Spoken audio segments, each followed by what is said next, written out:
আমরা জানবো দেখি জান্নাতের দরজাগুলো দিয়ে কাদেরকে ডাকা হবে?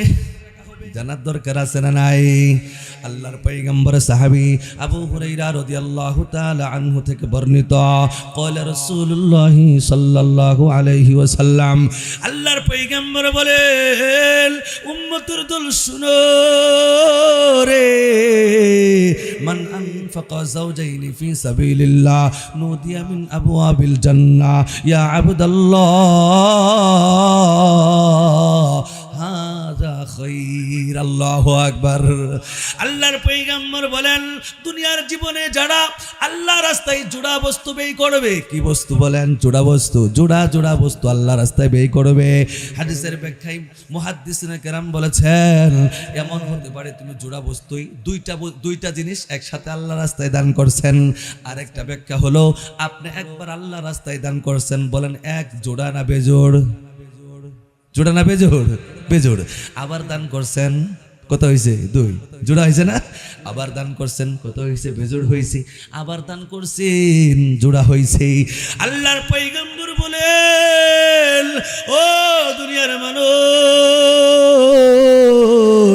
দিলের কানটা লাগাইয়া শুনে যাও, আল্লাহর জমিনে যারা আল্লাহ রাস্তায় জোড়া বস্তু আল্লাহ রাস্তায় ব্যয় করবে, কঠিন কিয়ামতের ময়দানে জান্নাতের আটটা দরজা থেকে তাদেরকে ডাকা হবে। সুবহানাল্লাহ।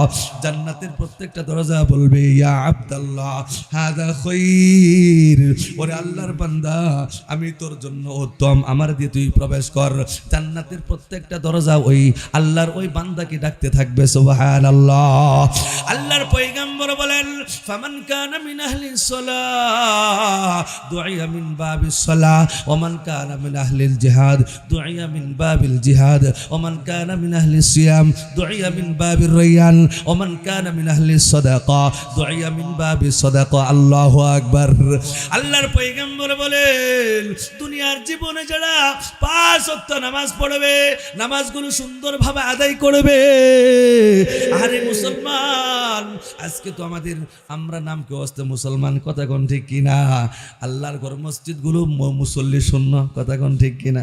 ফজরের নামাজে 3 জন 4 জন, কথা কোন ঠিক কিনা? কয়জন? 3 থেকে 4 জন। অথচ এলাকার মধ্যে কত যুবক, কত মানুষের উপর 5 ওয়াক্ত নামাজ ফরজ, কথা কোন ঠিক কিনা?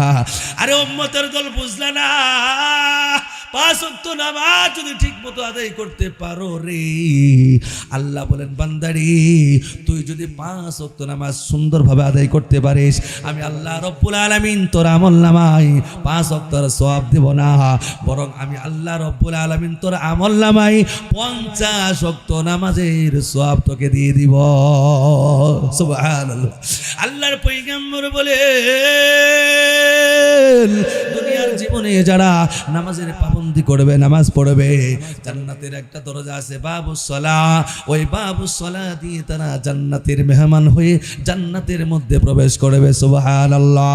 দুনিয়ার জীবনে যারা জিহাদ করবে, আল্লাহর দ্বীন প্রতিষ্ঠা করার জন্য, যারা আল্লাহ রাস্তায় তাদের জীবনটা বিলিয়ে দিবে, আল্লাহর পয়গম্বর বলেন, বাবুল জিহাদ দিয়ে তারা জান্নাতে প্রবেশ করবে। সুবহানাল্লাহ।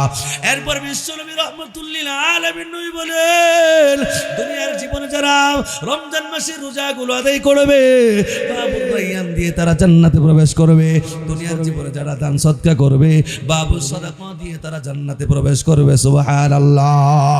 প্রিয় ভাইরা আমার, আল্লাহর পয়গম্বর যে মজলিসের মধ্যে এই হাদিসটা আলোচনা করলেন, এই হাদিসটা বর্ণনা করতেছিলেন, সেই মজলিসের মধ্যে ছিল আল্লাহর নবীর সাহাবী হযরত আবু বকর সিদ্দিক রাদিয়াল্লাহু তাআলা আনহু।